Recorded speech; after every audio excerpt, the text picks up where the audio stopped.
ons gaan vir Christus doop volgens die woord van God wat vir ons sê dat hy wat bekeer en na doop sal gered word. Hy wat om bekeer en na doop sal die Heilige Gees ontvang volgens die woord van God. En is voorreg vir my om vir Christus te doop. En eie belydenis. Baie keuse, nie keuse van 'n ma en pa nie, maar baie keuse volgens God se woord omdat hulle doop in naam van Jesus.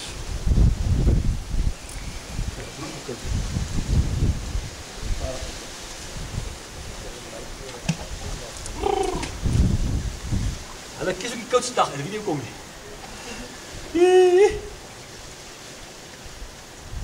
Die was in die koud in die water is eendag warm in die hel.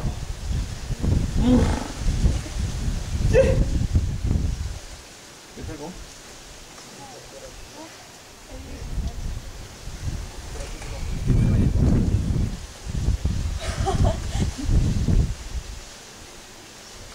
Blijf me zo, blijf me zo.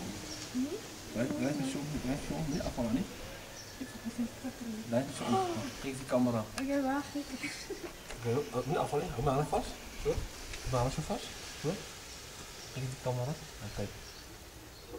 Ik doe voor Christus, eie belydenis, in die naam van Jesus Christus. Helaas.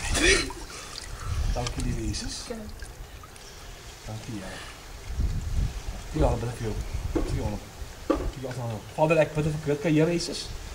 Dat ek doe met water, maar U doe met gees en met vuur. Jesus. Amen. Amen. Allee.